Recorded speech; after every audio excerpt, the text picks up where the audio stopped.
سابق speaker Balochistan assembly میر ظہور خان کھوسو کی رسم سوئم ادا کر دی گئی، جس میں M N As, M P As, سابق وزراء اور موجودہ منسٹرز، رکن صوبائی اسمبلی اور شہریوں نے کثیر تعداد میں شرکت کی۔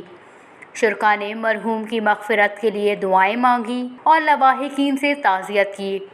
اس موقع پر تمام اقوام نے رکن بلوچستان اسمبلی میر سلیم خان کھوسو کی دستار بندی کر کے میر ظہور خان کھوسو کو سیاسی جانشین مقرر کیا ہے۔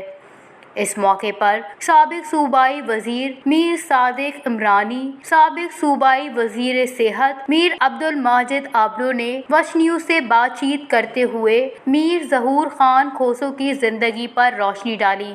بہت افسوس ہے کہ میر ظہور خان کھوسا اب ہم میں نہیں رہے اور ان کی وفات ہو چکی ہے، لیکن ان کی جو زندگی گزری ہے وہ ایک بہت لمبی داستان ہے اس کی، سیاسی حوالے سے، قبائلی حوالے سے۔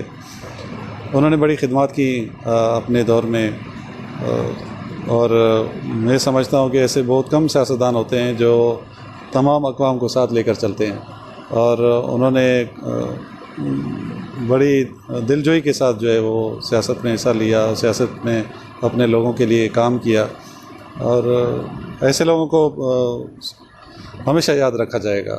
ان کے جو کردار رہا ہے، ان کا جو عمل رہا ہے، انہوں نے جو اس علاقے کے لیے کیا ہے وہ کسی سے ڈھکا چھپا نہیں ہے۔ ظہور خان ایک اچھے عوام دوست انسان تھے۔ اس نے علاقے کی بہتری کے لیے، امن امان کی بحالی، ترقیاتی کام، علاقے میں خوشحالی، نفرتوں کا خاتمہ، جمہوری اداروں کی اور پارلیمنٹ کی بالادستی کے لیے ہمیشہ انہوں نے اپنے طرز سے جدوجہد کی، اور علاقے کے لیے ایک بہتر شخصیت تھے۔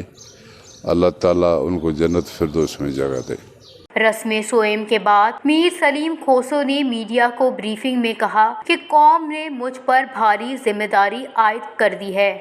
میری کوشش رہے گی کہ میر ظہور خان کھوسو کے نقش قدم پر چل کر عوام کی خدمت کر سکوں۔ وش نیوز، جعفر آباد۔